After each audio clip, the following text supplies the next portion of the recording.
I stood there, my hands trembling as I stared at the cold basement door, locked from the outside. The sounds of the party above me, laughter, chatter, glasses clinking, drifted down. "Stay down where you belong," Chloe's voice echoed in my mind. My own daughter-in-law had locked me in, as if I were nothing more than a burden. After all the years of sacrifice, after raising Brian and giving everything for him, this is how I was repaid. But I wasn't staying down. Not anymore. I would take back everything she thought she'd stolen. Wait, before we go any further, I gotta ask, where are you watching from? Drop it in the comments, and don't forget to subscribe. The crystal glasses clinked, and the murmur of laughter rose like smoke through Evelyn Grant's grand old house. She stood by the archway of her own dining room, her silver hair catching the warm glow of the chandelier, watching strangers and acquaintances fill a space she had once curated for family. Brian and Chloe's cocktail party buzzed with chatter, the scent of perfume mingling with expensive liquor and the faint tang of shrimp cocktail. Chloe swept across the room in a satin dress, her smile practiced and brittle. "Mother Grant," she said sweetly, touching Evelyn's arm as though they were allies. Her fingers were cold, her eyes sharper than her voice.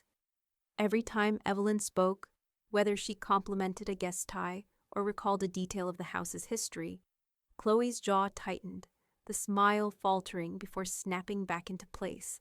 Brian lingered at Chloe's side like a shadow, laughing at her jokes, nodding when she rolled her eyes. Evelyn watched her son but saw little of the boy she had raised. His laughter wasn't his own. It belonged to Chloe. The party wound down close to midnight, heels clicking on the marble as guests trickled out, their goodbyes echoing through the halls. Evelyn stayed behind in the kitchen, rinsing glasses, the faint smell of wine clinging to her hands. The house had always been her pride, mahogany trim, carved banisters, the wide front porch, but tonight it felt foreign, as if Chloe's voice had soaked into the walls. "Evelyn," Chloe called, appearing in the doorway, her smile too bright for the empty kitchen.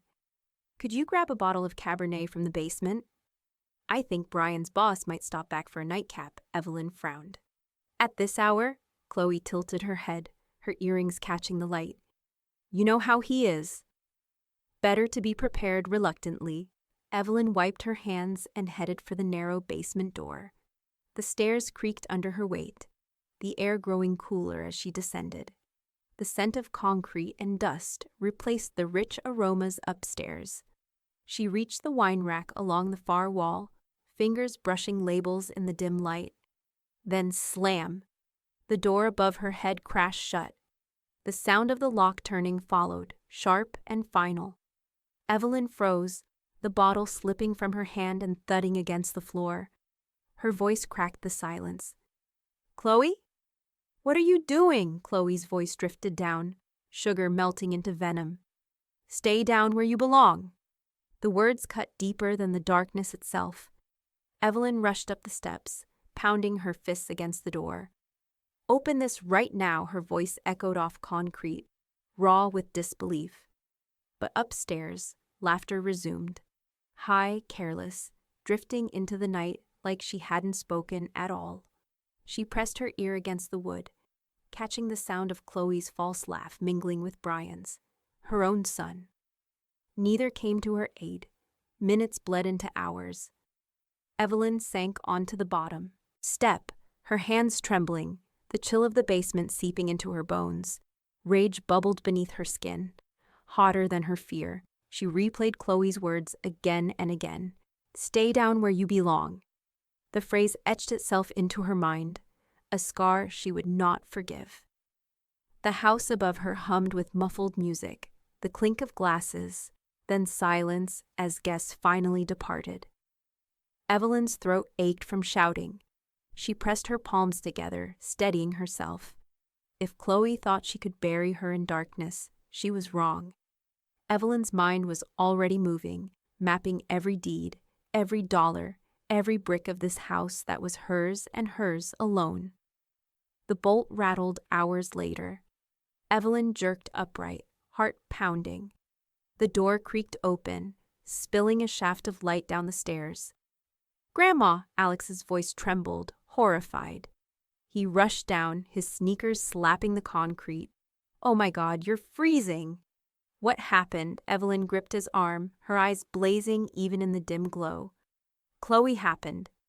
Alex guided his grandmother up the basement steps as though she were fragile glass. But Evelyn's body trembled, not from weakness, nor from fear.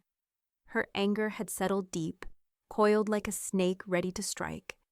The overhead lights felt too bright after hours in the dark, and the remnants of laughter and clinking glasses still clung to the air upstairs like smoke. "Grandma, are you okay?" Alex's voice cracked with worry. His hand lingered at her elbow, steadying her. "I'm not hurt," Evelyn said. Her words clipped, steady. "But I'm furious." They walked into the living room, where Brian was already loosening his tie, his face flushed with drink. He looked at Evelyn's disheveled state, dust on her sweater, hair slightly mussed, and frowned with mild irritation, as if she were disrupting the peace of the night. "What's this about?" he asked, rubbing his temples. "Your wife locked me in the basement of my own house," Evelyn snapped. Her voice carried the sharpness of broken glass.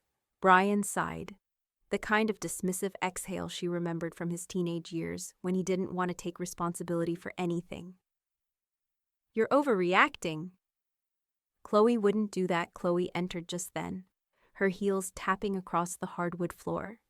She looked untouched by the evening, her makeup flawless, her dress unwrinkled, as though cruelty never left a stain on her. A sly smirk curled her lips as she took in the scene. "Maybe she got confused," Chloe said smoothly, brushing an imaginary speck of dust from her sleeve. "It's late, after all." Basements can feel overwhelming at that age. Evelyn's jaw tightened. "Confused?" "Number. I was locked in." She stepped closer, her finger pointing toward Chloe like an accusation in a trial. "You told me to stay down where I belong." Chloe's smirk widened into a grin that didn't bother hiding anymore. "Maybe you should move out then. This house isn't really suited for you anymore." The silence that followed was thick enough to choke on. Alex's eyes darted between the women, fury written across his young face. Brian sank deeper into the couch cushions, unwilling to meet his mother's gaze. Evelyn inhaled, her chest rising like a tide. When she spoke, her voice was low but laced with steel. "We'll see who moves out." Chloe's expression faltered for just a second before she regained composure, her laugh brittle, echoing unnaturally in the large room. Evelyn turned on her heel and walked down the hallway. The house creaked with each step, familiar sounds of wood and memory under her feet. Her pulse slowed as she entered her study, a place Chloe rarely bothered to step foot in. The scent of cedar and old paper hung in the air. Bookshelves lined the walls, and in the corner sat the heavy oak desk her late husband had once used. Evelyn lowered herself into the chair, the leather cool against her back. Her hand reached instinctively for the bottom drawer. The lock clicked, the small metallic sound echoing like a gun cocking. She pulled it open, revealing neat files stacked with military precision. At the very bottom lay the folder she hadn't touched in years, her property deeds. She lifted them out, the weight of the paper grounding her fury into focus. Each document bore her name, not Brian's, not Chloe's. The house, the rentals, the income streams, all hers. The ink had faded slightly on some, but the ownership was clear, undeniable. Her fingers brushed over the embossed seals, and a sense of calm determination washed over her. Chloe had tried to shove her into darkness, but Evelyn still held the keys to everything. She circled Brian's and Chloe's names in her mind, not as owners, they weren't even that, but as intruders, squatters in designer clothing. She would lock them out in every way that mattered. Alex appeared in the doorway, his face tight with worry. "Grandma?" Evelyn looked up, her eyes fierce. She held the deeds up for him to see. "They think this house is theirs," she said quietly. "It isn't. And soon they'll learn just how wrong they are." The papers rustled in her hands as she laid them across the desk. The vow formed in her chest, steady and unbreakable. Chloe had buried her in the basement, but Evelyn was about to bury Chloe where it mattered most, under the weight of the law and the truth. The morning after the party, sunlight crept through the lace curtains of Evelyn's study, illuminating dust motes that floated in the still air. The house was quiet now, stripped of music and chatter, but Evelyn still heard echoes of laughter upstairs from the night before. The sound of people enjoying themselves while she sat locked in the basement, treated like furniture to be stored away. She pulled the property deeds closer across her oak desk. The heavy paper smelled faintly of ink and time, the embossed seals pressing like scars into her fingertips. Her eyes scanned the names printed in bold type. Evelyn Grant. Over and over again, her name was the only one. The house, the rentals, the small duplex she had bought 30 years ago. Every title was hers alone. Her heart steadied as she read, but her anger sharpened. Brian and Chloe had paraded through her house as if it were their trophy. They hosted parties, redecorated corners without asking, and strutted like owners. But the law was clear. They had nothing. Alex leaned against the doorway, arms crossed, still bristling from the night before. They act like it's theirs, he muttered, shaking his head. Every time Chloe posts online, it's our home, our estate, our future. She talks like you're a guest here. Evelyn's lips pressed into a thin line. Not for long. She reached for a legal pad, the pages lined and crisp. At the top, she wrote one name in neat block letters, Chloe. Then she took her red pen, the one she used when numbers didn't balance, and circled the name. Once. Twice. The ink bled into the paper, forming a harsh, unbroken ring. Her hand tightened around the pen, knuckles paling. She didn't just see Chloe's name. She saw the smirk, the deliberate cruelty. The way she had spoken down through the locked door, like a queen banishing a servant. Evelyn's jaw clenched until her teeth ached. Alex stepped closer, watching his grandmother. "What are you going to do?" Evelyn glanced at him, her eyes bright, alive in a way he hadn't seen for years. "What I should have done the moment she stepped foot in this house." She tapped the stack of deeds with her pen. "She wanted me below. I'll show her what it feels like to be beneath." She pulled open another folder, flipping through carefully tabbed documents.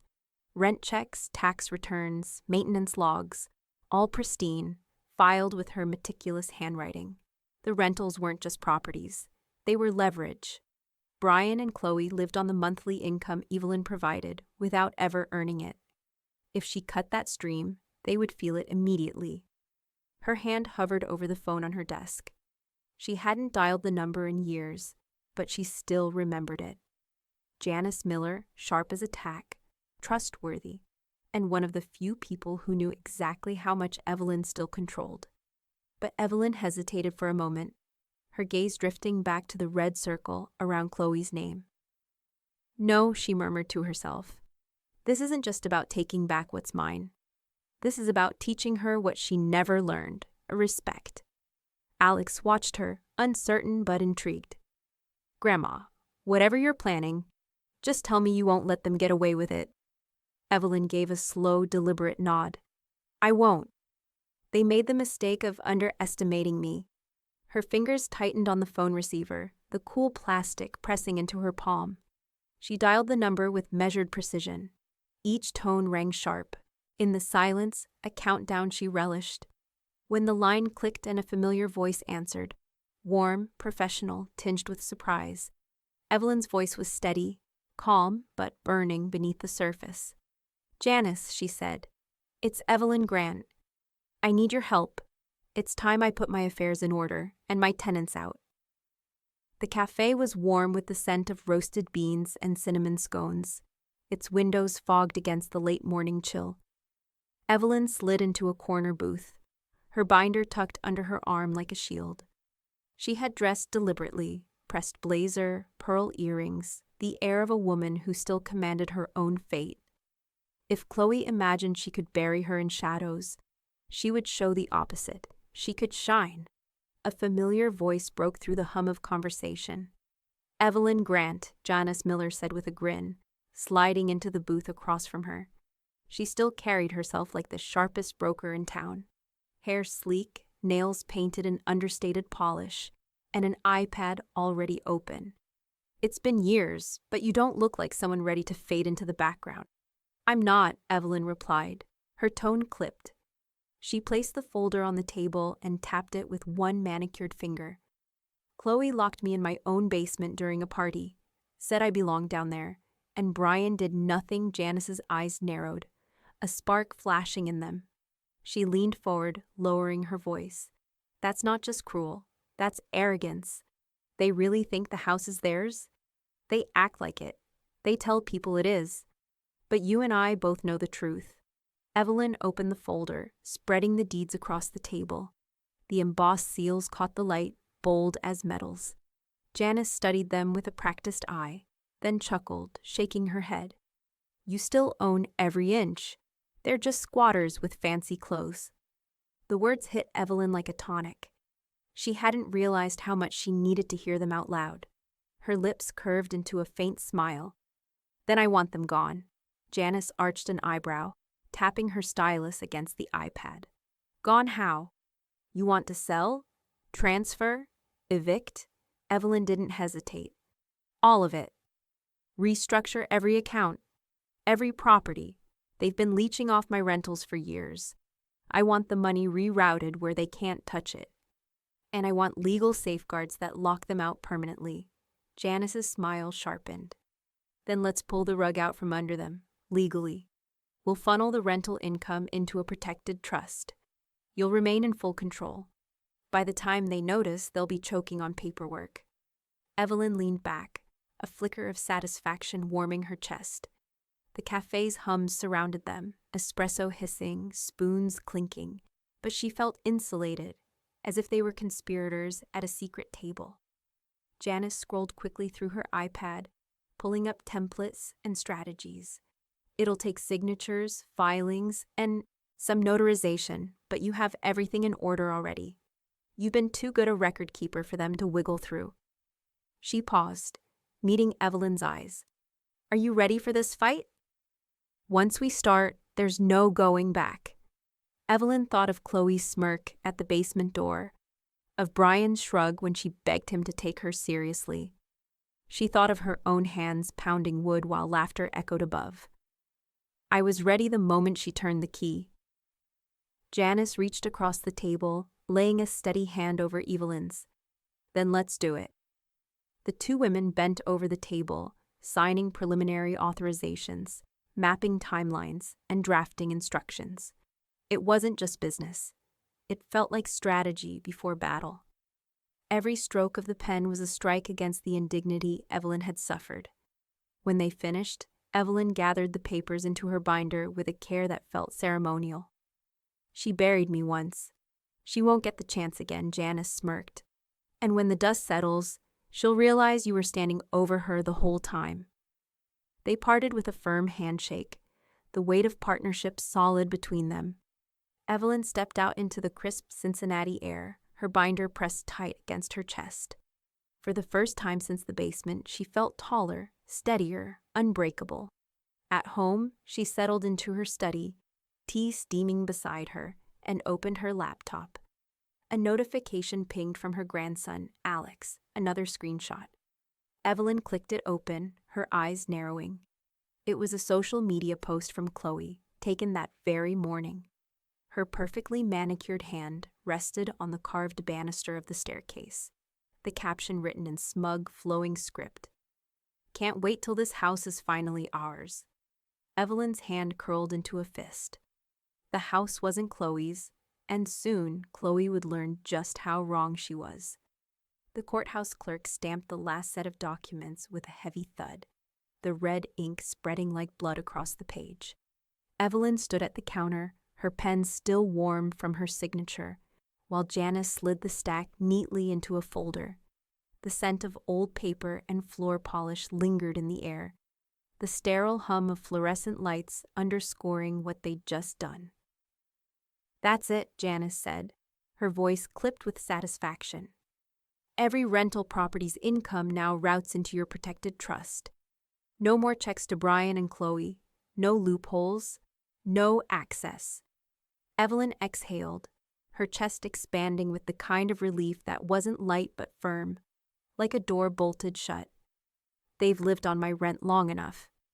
It's time they pay for their own lives. Outside, the November air bit sharp against her cheeks as she walked with Janice down the courthouse steps. The city buzzed around them, horns blaring, crosswalks chirping, the smell of roasted peanuts drifting from a cart nearby.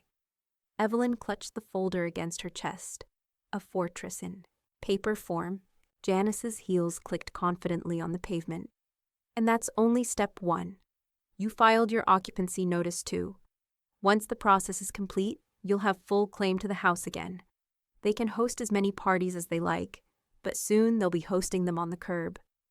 Evelyn's lips curved into a thin smile.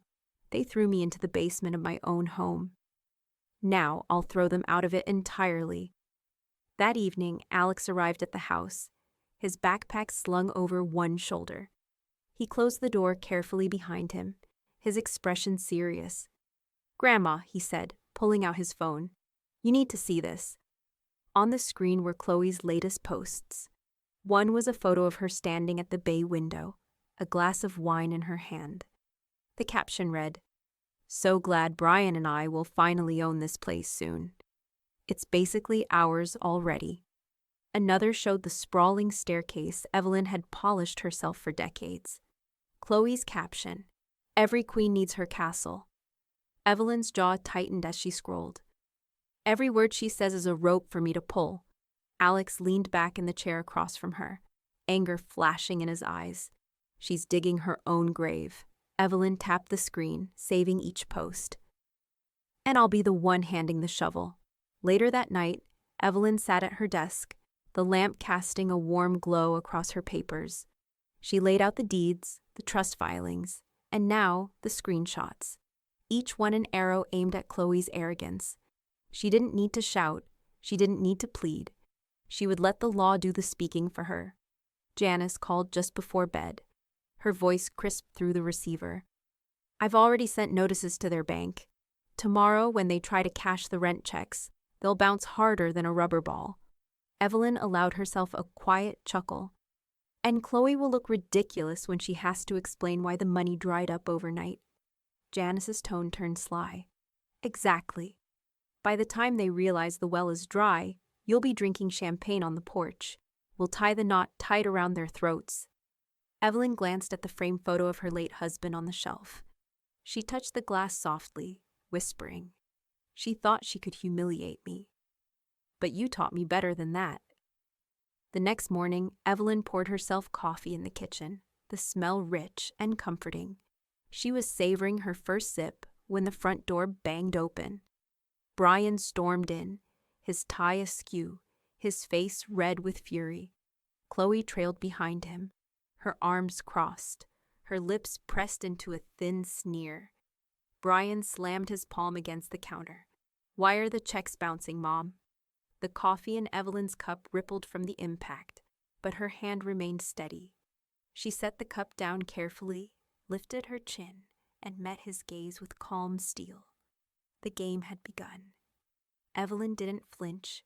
She reached for her coffee cup, raised it to her lips, and sipped, slowly before answering. The rich bitterness steadied her tongue.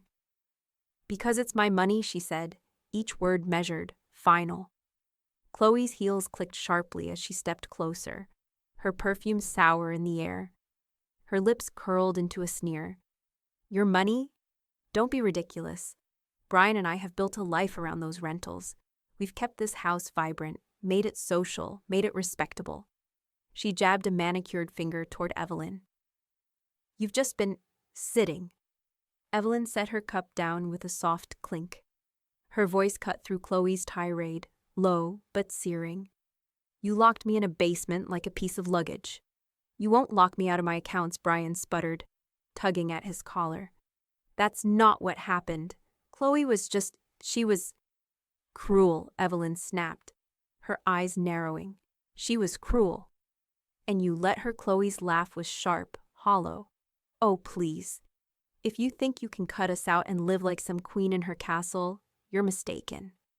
The courts won't stand for this. Evelyn rose slowly, her chair legs scraping against the floorboards. Though her frame was smaller now with age, she carried herself with the same authority she once wielded when managing tenants who missed rent. She leaned forward just enough to close the space between them. "Let's find out, shall we?" she said, a smirk ghosting across her lips. Chloe faltered, her eyes flicking to Brian as if searching for backup. But Brian's face sagged with defeat, his hands twitching uselessly at his sides. From the doorway, Alex appeared, his presence firm. He moved to stand beside his grandmother, shoulders squared. His young frame blocked Chloe's path, his eyes burning with restrained fury. "You're not touching her again," he said flatly. The room crackled with tension, the tick of the wall clock, the hum of the refrigerator, the shallow breathing of 3 generations in standoff. Chloe finally broke the silence, her voice rising. "Fine. We'll see what the courts think. You can't just starve us out of money and expect us to bow." Evelyn tilted her head, her gaze steady as iron. "Yes," she said softly, "we will." The words hung in the air like a challenge stamped in wax. For a long beat, no one moved. Brian stared at his mother, a flicker of guilt warring with his fear of Chloe's glare. Chloe, seething, snatched her handbag from the chair and stormed toward the door. "This isn't over!" Evelyn turned back to her coffee, unhurried, her composure unbroken. "It never is," she murmured. The slam of the front door shook the windows, leaving only silence behind. But that silence didn't last. Later that afternoon, as Evelyn and Alex sat in the study reviewing paperwork with Janice over speakerphone, a sharp knock thundered at the front door. Alex frowned, rising to answer it.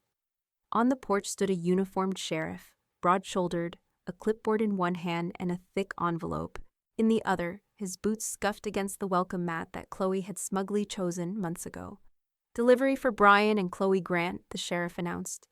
His tone was neutral, but his eyes flicked with curiosity at the stately home.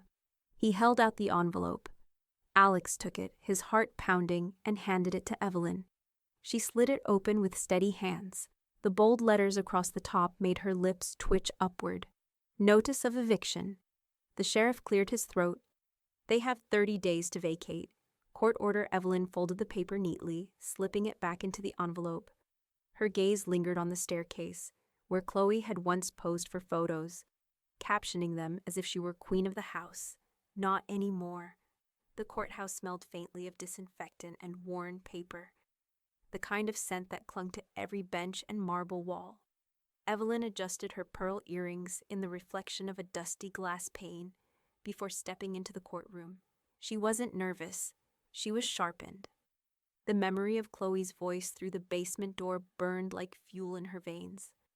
Across the aisle, Chloe strutted in on stiletto heels, her navy suit tailored to perfection. She held Brian's arm as though she were the wronged wife, her lips curved in a smug half-smile. Brian, pale and sweating, kept tugging at his tie, glancing at his mother but never meeting her eyes. The bailiff called the room to order. The judge, an older woman with hawk-like eyes, adjusted her glasses and nodded to Chloe's attorney. "Your Honor," the attorney began smoothly, "this case is not about ownership. Mrs. Grant admits the properties are in her name. The issue is competence. Our client, Chloe Grant, believes Evelyn Grant is senile, unsafe, and easily manipulated. She poses a risk to herself and to the family estate." Chloe tilted her head with mock sympathy, dabbing at the corner of her eye with a tissue she hadn't needed. "We love Evelyn, but she forgets things. She gets confused. Just last week, she misplaced a rent check and blamed us." Evelyn's jaw set, but she didn't rise. "Not yet." The judge's gaze slid toward her. "Mrs. Grant, your response?"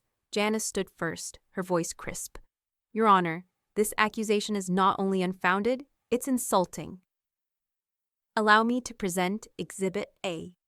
She opened Evelyn's binder, sliding neatly tabbed folders across to the clerk. Deeds, tax returns, and trust filings. Every property accounted for. Every cent balanced. Mrs. Grant runs her portfolio better than most licensed brokers in Cincinnati. And I should know. I am one. The judge flipped through the documents, her expression unreadable, though her brow arched at the immaculate organization. Now Evelyn stood, steady on her feet, her voice low but clear.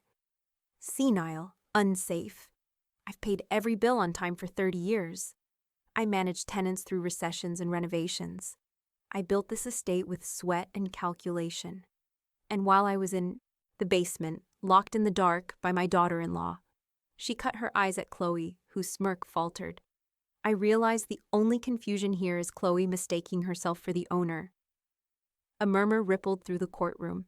Chloe shot up, her voice shrill. She's lying. She wandered into the basement by herself. Alex's voice broke in, louder than hers. No, she didn't. The courtroom stilled as the young man took the witness stand, his hands clasped tightly together. I found my grandmother locked in the basement after the party. Chloe told her to stay down where she belonged. I heard it with my own ears.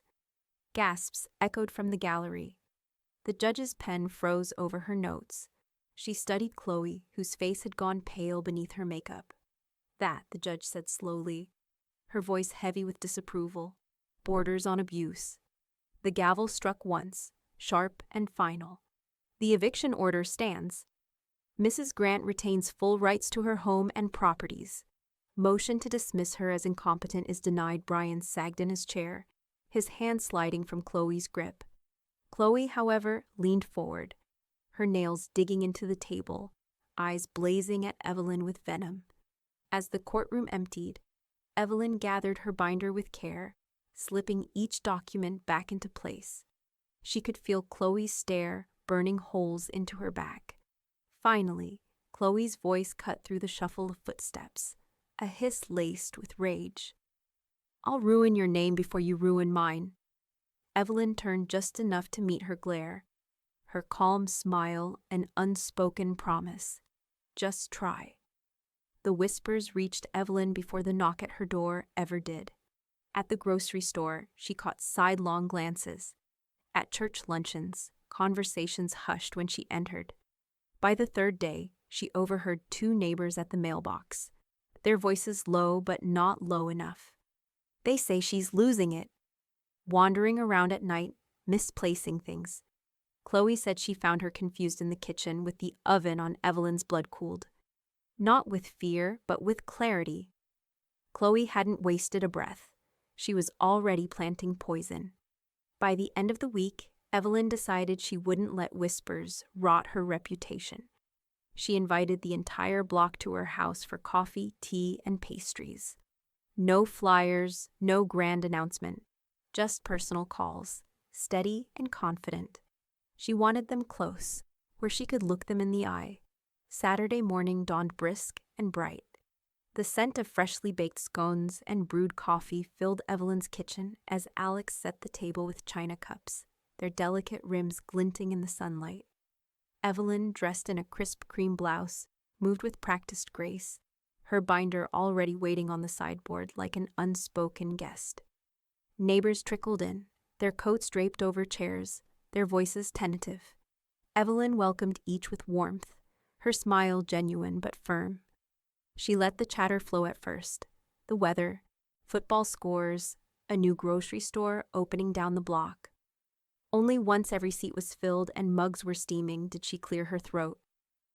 I imagine you've all heard things about me lately, she began. Her voice was calm, even, but it carried. The room quieted instantly.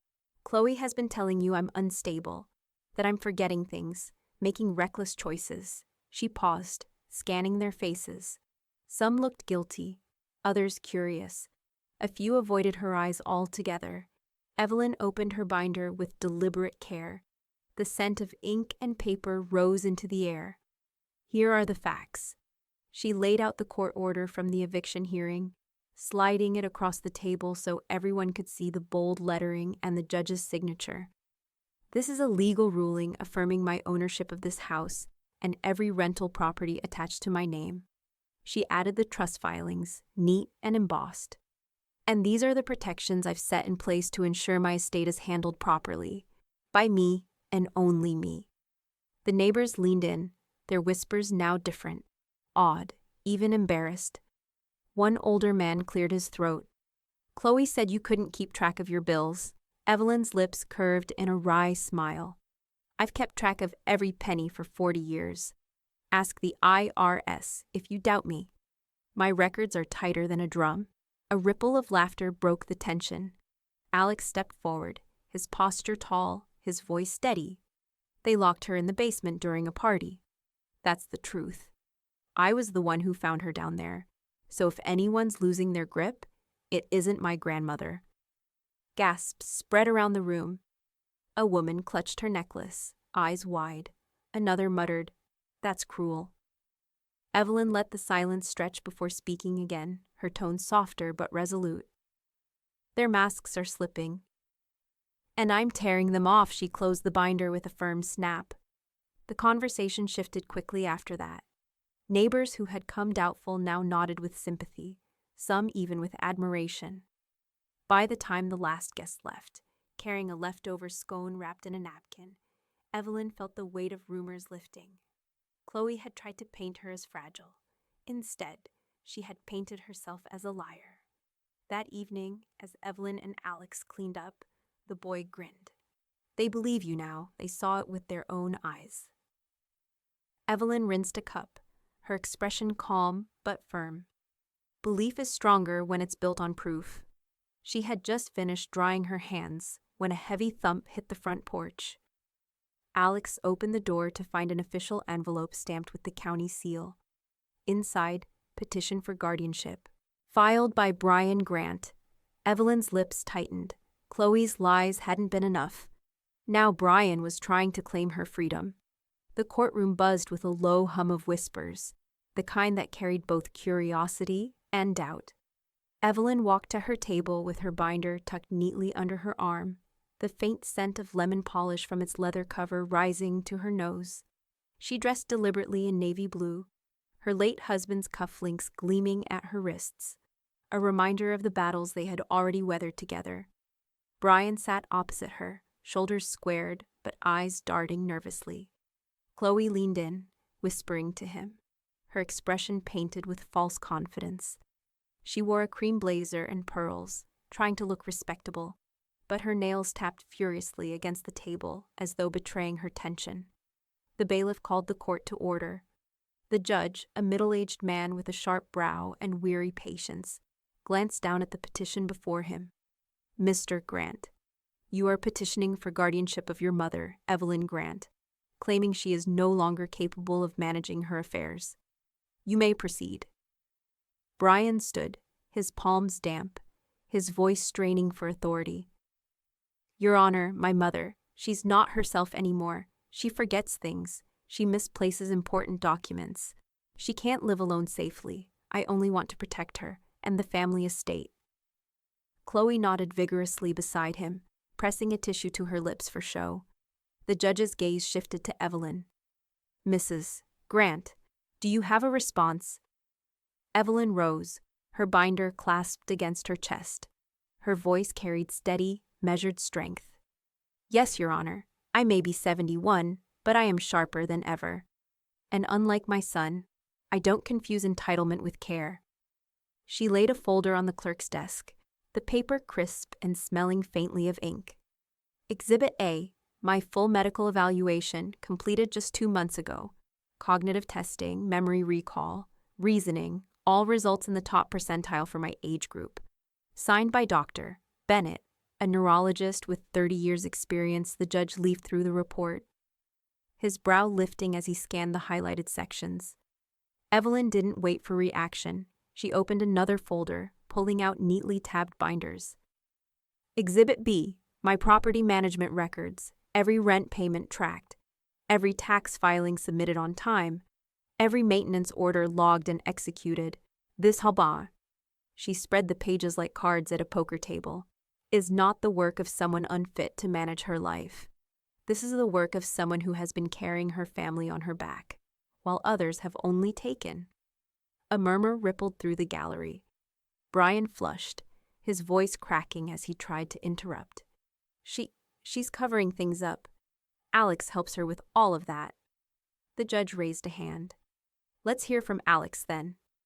Alex stepped up to the witness stand, his posture firm, his expression unwavering. He swore in, then looked directly at the judge. My grandmother doesn't need my help running her life. If anything, she runs circles around both of them.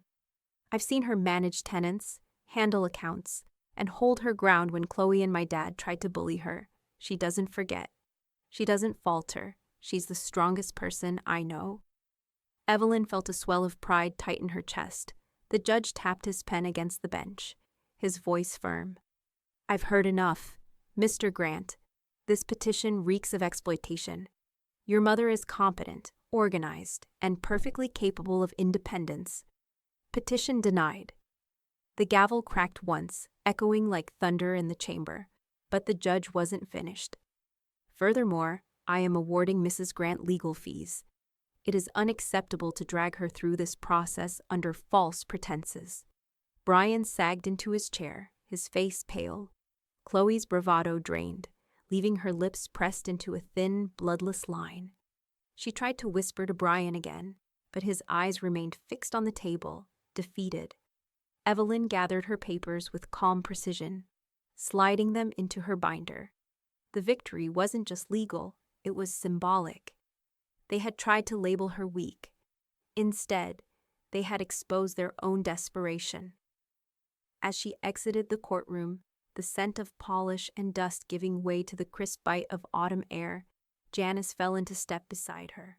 She wore that sly grin Evelyn had come to recognize as the look of a strategist who saw the endgame clearly. Ready for the final sweep? Janice asked. Evelyn tightened her grip on the binder, her lips curving. More than ready. The morning of the eviction dawned cool and sharp, the kind of Cincinnati autumn day where the air tasted faintly of wood smoke and damp leaves. Evelyn stood on the wide front porch of her home, a porcelain cup of coffee in her hand, steam curling upward into the breeze. Her eyes didn't waver from the driveway, where a sheriff's cruiser idled with its lights flashing a steady blue. Inside, Brian and Chloe shuffled through the house like ghosts, their voices rising and falling in muffled bursts of panic. The sheriff, broad-shouldered and unhurried, leaned against the banister with a clipboard. His presence was calm but absolute. The order in his hand was clear. They had to go. From the porch, Evelyn could hear drawers slamming, the thud of boxes dropping onto hardwood, Chloe's shrill voice cursing as she packed. Each sound was its own kind of justice. When Chloe finally emerged, arms laden with designer handbags crammed into a cardboard box, her cheeks were blotched red, her hair loose from its careful waves. She stopped at the bottom of the porch steps, her eyes blazing up at Evelyn. "You'll die alone in that house," she spat, her voice shaking. Evelyn lifted her cup, inhaled the warm scent of roasted beans, and answered with perfect calm. "Better alone than with leeches." The words hung in the crisp air, sharp and cutting. Neighbors had begun to gather on their lawns, their voices a low murmur. Some crossed their arms, others whispered behind hands, their gazes fixed on Chloe and Brian's humiliation. Brian trudged out next, dragging a suitcase with one broken wheel that squeaked against the pavement. His eyes flicked to his mother on the porch, then away again, as if shame itself were too heavy to meet her gaze. Alex appeared behind him, carrying one of Evelyn's old rocking chairs out of the moving path. He set it gently beside her on the porch, his face flushed with the effort, but lit with quiet triumph. "Thought you'd want this back where it belongs," he said. Evelyn touched his shoulder, pride swelling in her chest. "Exactly where it belongs," she agreed. She lowered herself into the chair, its familiar creak echoing memories of nights spent watching her husband smoke cigars on that same porch. Today, though, the creak sounded like victory. The sheriff ticked boxes on his clipboard, his voice even as he addressed Chloe and Brian. "You've got until sundown to clear your belongings. After that, Anything left behind is the property owner's discretion. Chloe whirled on him, her voice shrill. This is theft. This is persecution. We've invested in this home. Our lives are tied here. The sheriff didn't flinch. Ma'am, the deed isn't in your name. My job is to enforce the order. Your argument isn't with me. Neighbors edged closer, emboldened by the spectacle. One older woman whispered to another. About time she stood her ground. A man shook his head, muttering, Never liked the way Chloe treated her. Evelyn sat back in her rocking chair, her cup steady in her hands. For years she'd feared her dignity slipping away under Chloe's cruelty. Now she reclaimed it with every box carried to the curb. Hours passed, the afternoon sun sliding westward, the driveway filled with their possessions, furniture that never belonged, clothing spilling from suitcases, boxes labeled in Chloe's neat handwriting. Each item was a symbol of their delusion, now scattered in plain view. When the last load was dropped, Chloe stood in the driveway, her face a mask of fury and humiliation. Her hands trembled as she pointed up at Evelyn. This isn't over! You think you've won, but you haven't. I'll drag you into court again. I'll sue for the lifestyle you stole from me. The neighbors gasped, their whispers buzzing like bees in the cool air. Evelyn only rocked gently in her chair, her smile calm, her eyes unyielding. Inside her chest, her heart beat steady. Chloe could threaten, scream, even sue, but the house, the money, and the power were already hers. And this time, nothing would slip through her fingers. The courthouse lobby echoed with footsteps and murmured speculation as Evelyn adjusted her blazer and walked toward the courtroom doors. The polished marble floor reflected her steady pace. She held no binder today, just a slim folder containing a single set of documents. That was all she needed. Inside, Chloe sat at the plaintiff's table, her hair perfectly curled, her lipstick a defiant crimson. She leaned into her attorney, her voice carrying just enough to be heard. We'll crush her with sympathy. Juries eat that up. Brian slumped beside her, his eyes hollow, his tie knotted too tight. He hadn't spoken to his mother since the eviction. The judge entered, the gavel striking once. We are here to hear Chloe Grant's claim for damages on the grounds of emotional distress, he announced. His voice was measured, bored even, as though this was one of 100 frivolous suits he'd seen that week. Chloe's attorney rose smoothly. Your Honor, my client has suffered immeasurable harm. She was forced from her home, humiliated before her neighbors, and cut off from a lifestyle she built alongside her husband. She has endured shame, instability, and financial ruin. The defendant, he gestured toward Evelyn, abused her authority to torment this woman. We seek compensation for pain and suffering. Chloe dabbed her eyes with a tissue, her performance immaculate. The gallery murmured, some leaning forward as if caught in her drama. Evelyn sat silent until the judge turned his gaze to her. Mrs. Grant, your response. She rose slowly, her voice calm, steady. Yes, Your Honor. My daughter-in-law speaks of shame and humiliation. Let me show you where that began. She placed a photo on the clerk's desk, an image Alex had taken the night he found her. Evelyn, dust on her sweater, her face pale in the basement light. The timestamp glowed in the corner. This is me, she said softly but firmly. Locked in my own basement during a party I hosted in my home. By Chloe Grant. She told me, and I quote, to stay down where you belong. Gasps rippled through the gallery. Chloe shifted in her seat, her color draining, but her lawyer motioned frantically for her to remain still. Evelyn slid forward a recording Alex had captured, muffled but clear enough. Chloe's voice, dripping venom. Stay down where you belong, the judge's head lifted sharply. Evelyn continued, her tone never rising. She claims distress from losing a lifestyle she never owned. What about the distress of being locked away like an unwanted burden in your own home? What about the years of financial leeching while she paraded around as if she'd earned it? Chloe's lawyer tried to interject, But the judge raised a hand. "I'd like to hear from the witness listed, Alex Grant." Alex stepped up, his sneakers squeaking softly against the polished floor. He was taller than the last time most neighbors had seen him, his voice deeper, steady with conviction. He swore in, then looked straight at Chloe. "I found her that night. My grandmother, locked in the dark. No accident. No confusion." Chloe said those words and laughed. "And my dad," he turned to Brian, whose head bowed, "stood by and let it happen. That's the truth." The silence that followed was suffocating. Even the air seemed to hold its breath. The judge's gavel struck once. His voice carried authority now, sharp and final. "This claim is dismissed with prejudice. There is no basis for damages here. In fact, Mrs. Grant," he looked at Evelyn with respect, "has presented evidence of elder abuse. The court orders Chloe Grant to pay costs for this suit. Let the record show this was an attempt at exploitation." Chloe's face twisted, her perfect facade cracking. Brian slumped deeper in his chair, the shame radiating off him like heat. Evelyn returned to her seat, her lips curving into the faintest smile. "That's interest," she murmured, her words cutting like glass, "on cruelty." The courtroom emptied in a shuffle of footsteps. Outside, on the courthouse steps, the chill of late autumn wrapped around the crowd. Evelyn descended slowly, Alex at her side, her heels striking the stone in steady rhythm. Behind them, a shriek split the air.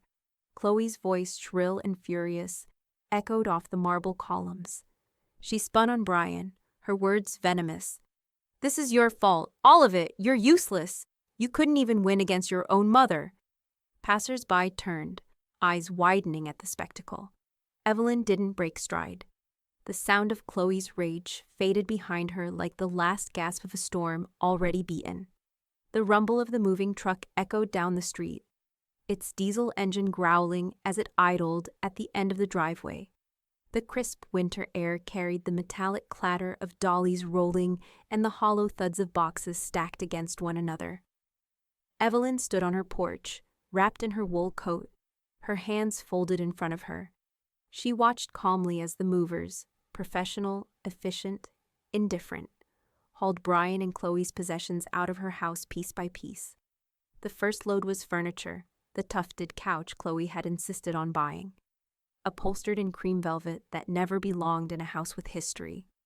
It looked small and cheap now as the movers dumped it unceremoniously on the curb. A box followed, one corner collapsing as it hit the ground, spilling out clothes still on their hangers. Silk blouses, pressed suits, Chloe's heels, strewn across the sidewalk like debris after a storm.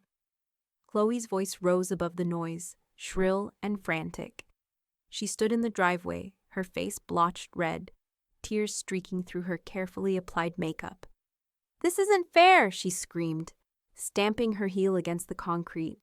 "You can't do this. We lived here. We built our lives here." Evelyn tilted her head slightly, her voice steady and cold enough to cut through the chaos. "Neither was the basement."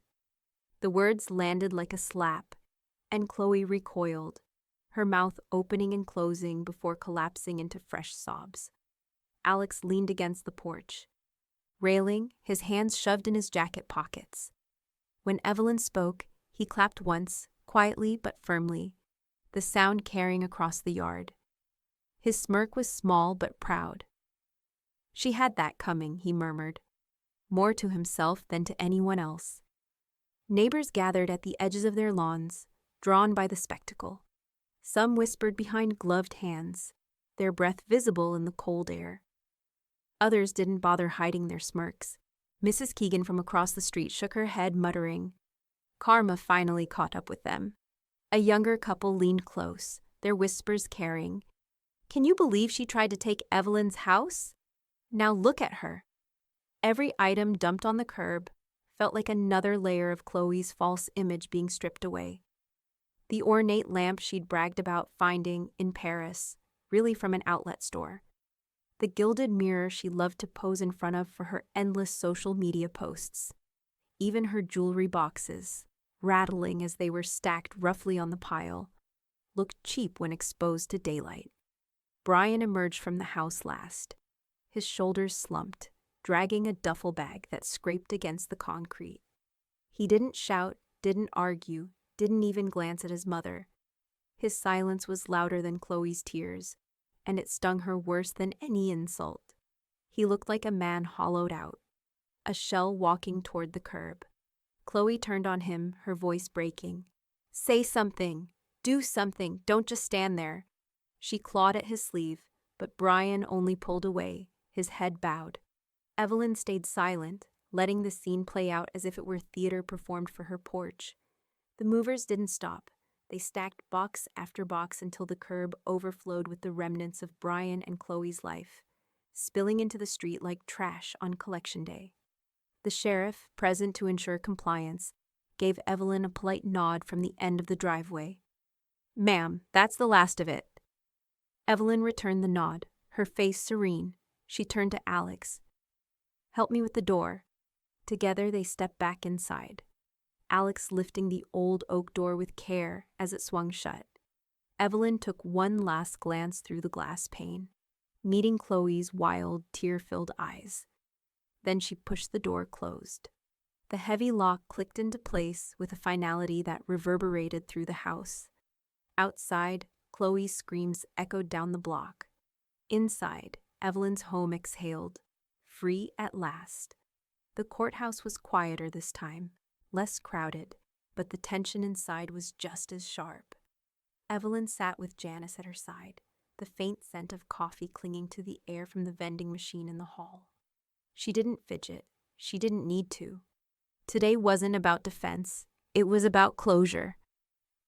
When the judge's gavel struck, Brian's fate was sealed. In light of the repeated frivolous petitions and the attempt to exploit Mrs. Grant, the judge declared, the court orders restitution. Wages will be garnished until fees and penalties are satisfied. Brian's shoulders caved as though the words themselves pressed down on him. His tie hung loose, his palms slick against his thighs. Chloe shifted beside him, her fury visible in every rigid line of her body. She hissed something under her breath. But it didn't matter. The gavel had spoken. By the following week, the garnishments began. Brian's paycheck, already strained, bled with deductions. The same son who once mocked his mother for being too controlling with money now found his every dollar chained to her victory. Chloe, meanwhile, tried to salvage her reputation. She had prided herself on networking in Cincinnati's real estate circles, but word spread fast. Evelyn's attorneys had filed records of Chloe's basement stunt into the public docket. No broker, no lender, no client wanted to touch her. Her polished photos on business websites disappeared one by one. By month's end, Chloe was blacklisted, her career a ghost of whispers and slammed doors. In Evelyn's study, the oak desk was once again a fortress of order. She signed the last of the transfer documents with Janice watching closely. The pen glided across paper, the ink sinking deep, permanent. "That's the final one," Janice said, satisfaction warming her voice. "All assets moved into an irrevocable trust. They can't touch a dime. Alex is trustee. Everything you built will stay in safe hands." Evelyn leaned back, exhaling slowly. "I spent decades building, and she thought she could strip me of it overnight. Now she can claw at the walls all she wants. It won't matter." As if on cue, Alex entered, his phone buzzing in his palm. He frowned, showing the screen. "She's calling again." The name Chloe glared across the display. Evelyn's lips tightened, but Alex pressed decline without hesitation. Moments later, a text buzzed through. "Please, Alex, just listen. I can explain. I didn't mean it. Let's meet." Alex scoffed. "She thinks she can use me now that she's lost everything else." His thumb hovered for a beat, then pressed block. The silence that followed felt clean, like a fresh breeze after rain. Evelyn smiled, the lines at her eyes softening. "She thought I belonged below." "She does now," Janice chuckled, sliding the last folder shut. "You ended it perfectly, Evelyn. Not just winning, sealing it so there's no comeback. Evelyn gazed at the deeds stacked neatly in their new order, the trust papers bound in polished leather. For the first time in months, the house around her felt whole again. Its walls free of Chloe's shrill voice, its air no longer tainted by resentment. The faint tick of the grandfather clock filled the silence, a rhythm of peace instead of dread. Outside, dusk painted the street gold. Evelyn rose from her chair and walked to the window. Across the way, neighbors strolled with dogs, children rode bicycles, and life continued, unbothered. She watched with the calm of someone who had fought a storm and lived to savor the stillness afterward. Her phone buzzed on the desk. Evelyn turned, her eyes narrowing at the voicemail notification. She didn't need to guess who it was from. Chloe with a steady hand, Evelyn pressed play. A voice spilled out, ragged, venomous, desperate. "You think you've beaten me, Evelyn? You think cutting us off means you've won? You'll regret this. You'll die bitter and alone, and no one will remember you. I'll make sure of it." The line cut off with a sharp click, leaving the room in silence. Evelyn didn't flinch. She simply pressed delete. The basement no longer smelled of mildew and dust. Fresh paint covered the concrete walls, now a soft cream instead of dingy gray. Shelves lined one side, stacked neatly with books Evelyn had collected over decades. Mysteries, biographies, ledgers she once used for tenants, and the novels her husband had loved. A plush rug softened the floor, and a pair of wingback chairs sat beneath a new window well that let sunlight spill in during the day. Where there had once been shadows and locked doors, now there was warmth. Evelyn ran her fingers across the spines of the books, inhaling the faint scent of fresh lumber from the renovations. She paused at the spot where she had once pounded on the locked door, her knuckles sore, her pride burning. Now, the space carried no weight of humiliation, only a sense of reclamation. On Saturday afternoon, she opened the house to her neighbors. The air filled with the aroma of black tea steeping in porcelain pots, lemon scones cooling on the sideboard, and fresh flowers arranged in glass vases. Laughter rose easily, light and unforced, as neighbors stepped carefully down the newly finished stairs. "It doesn't even feel like a basement," Mrs. Keegan said, sipping from her cup, her eyes wide as she took in the soft glow of the new lamps. "It feels like a retreat," another neighbor added, brushing her hand across the fabric of the armchair. Alex grinned as he leaned against the doorway, watching the transformation unfold in the eyes of those who had once whispered Chloe's lies. "Feels like a whole new house, Grandma." Evelyn turned to him, her eyes glimmering with quiet triumph. Because the poison's gone, the words carried no bitterness now. They were simple truth. She poured tea for her guests, steady hands never wavering. Each conversation hummed with curiosity, about the renovation, about the scholarship fund she had established, about her resilience. Where once there had been pity, there was now admiration. When the last of the neighbors had departed, their compliments still lingering in the air, Evelyn and Alex returned upstairs. A stack of envelopes waited on the foyer table, stamped and addressed by hand. Alex gathered them eagerly, slicing one open with his pocket knife. "Dear Mrs. Grant," he read aloud, his voice soft but proud. "Because of your scholarship, I'll be the first in my family to go to college. Thank you for believing in students like me." Evelyn pressed the letter to her chest, her smile gentle. One by one, she opened the others, some written in careful script, others in quick, messy handwriting. All carried the same message: gratitude. She arranged them in a neat pile on her desk, a reminder that her money, once drained by Chloe's entitlement, now built futures. Not false images, not shallow parties, real lives. In the evening, Evelyn sat in her rocking chair on the porch, the winter air crisp against her cheeks. She looked across the street, where Christmas lights flickered on rooftops and children's laughter echoed. For the first time in years, she felt her home exhale with her. No more tension humming in the walls. No more fear of what Chloe might try next. Alex stepped out, wrapping his jacket tighter. "It's quiet tonight," he said. Evelyn nodded, her gaze steady on the horizon. Quiet is peace. And peace is earned. The wind picked up, carrying the smell of wood smoke and the faint jingle of a neighbor's wind chime. Evelyn pulled her shawl closer, savoring the stillness. Winter settled over Cincinnati like a blanket. The days shorter, the nights longer. Evelyn waited for the knock that never came, the phone call that never buzzed, the letter that never arrived. From Brian and Chloe, there was only silence. It was the sweetest sound she had ever known. The house was quiet that morning, the kind of silence Evelyn once associated with loneliness, but now embraced as freedom. Sunlight streamed through the tall windows, spilling across polished hardwood floors that no longer echoed with Chloe's shrill laughter or Brian's uneasy footsteps. In the stillness, Evelyn sat at her oak desk, her binder open, a pen poised in her hand. Before her lay her will, spread neatly across the blotter. Each page smelled faintly of fresh ink, the legal language a map of everything she had built.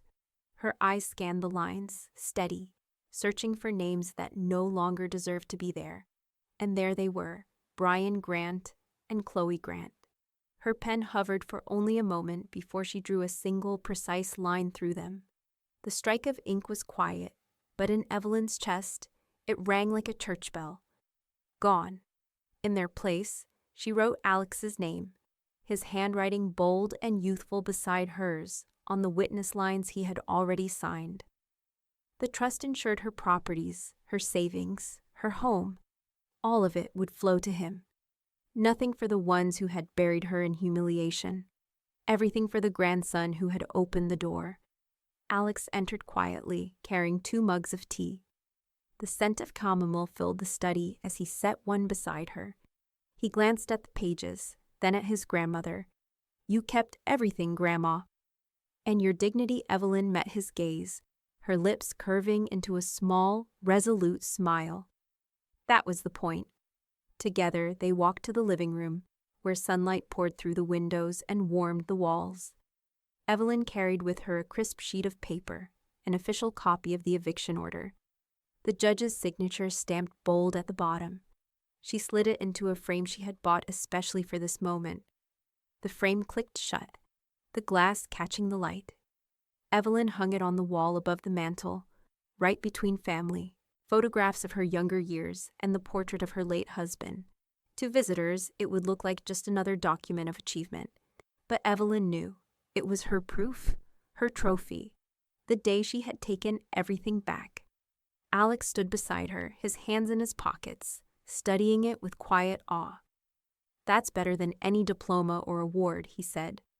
Evelyn chuckled softly, the sound low and content. "It's not just paper. It's survival. It's justice." She put me down. I put her lower. The words lingered in the air, heavy but liberating. She walked to the window and pulled back the curtain. The street outside glowed with early afternoon sun. Children played hopscotch on the sidewalk. A neighbor waved, and Evelyn lifted her hand in return. For the first time in years, she felt no shadows lurking, no whispered schemes plotting against her. The house felt alive again, every creak of the floorboards, every rustle of the curtains carrying a rhythm of peace rather than dread. The framed eviction order gleamed in the light, not as a reminder of bitterness, but as proof that she had turned cruelty into strength. The basement that once imprisoned her was now a reading room. The accounts that once drained into Chloe's vanity now funded scholarships for students who wrote her letters, filled with gratitude. The son and daughter-in-law who once fed off her generosity were erased, stripped not by anger, but by her resolve. Alex joined her at the window, his shoulder brushing hers. "It's yours again, Grandma." All of it, Evelyn reached for his hand, her grip firm. "It always was.